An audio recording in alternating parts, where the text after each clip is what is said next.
Hi there. This is Dr. John Whitcomb talking about integrative response to COVID is maturing, and we now have a big picture that you can treat yourself at home with supplements and vitamins and things you can purchase on your own to beat this vicious virus back. Let me just give you an insight. First of all, the COVID virus is now the #1 virus for hijacking your DNA and taking over mitochondrial function. Poliovirus used to be #1. Most cold viruses hijack, 5–10%.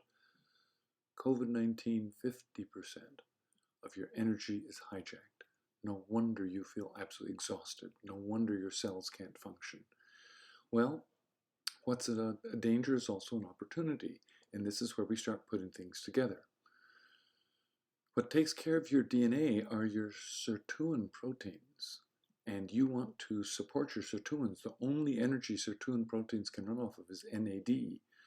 That's easy. That's vitamin B3. It's niacin. You can take NAD riboside, and studies show that NAD helps. You can take vitamin D because vitamin D turns cells into mature cells and helps your stem white blood cells recover quickly. You're calling every white cell into the troops. Make sure you're on at least 5,000 a day, and if you haven't taken it, take 100,000 loading dose just to get started. But what are some other strategies? Well, this is where ketone esters come in. Ketone esters plop in right after the block where the COVID virus hijacks the use of carbon fragments coming from the glucose pathway of metabolism. Well, they hijack it to make more lipid protein, or lipid fats.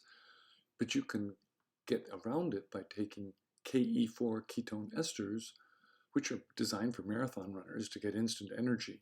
And they plop in right after the step that the COVID virus blocks. Add that to metformin that tricks your mitochondrial complex A into also turning on your AMPK system and making you think like you're fasting. Consider doing a 3-day fast while you're doing it, because that turns on more ketones and starves the virus to death. This is all a race to allow your cells to stay alive long enough for your immune system to get ramped up and come and gobble up that cell. Ketones turn on your immune system. So eating ketone esters, fasting, taking metformin are all strategies you can use to help your cells get there. Now, if you throw in a couple other little things like a little extra vitamin C and some possibly selenium, and before you know it, you're not even going to the hospital, and you just sail right through it. So get your vaccination, wear a mask, make sure you're on vitamin D. But all these strategies put together, we're all going to get through this, and eventually we'll know it by heart. And watch this video 3 more times. Look at the blog I've written on my website, www.newsandnutrition. What will work for me? I'm doing all of the above.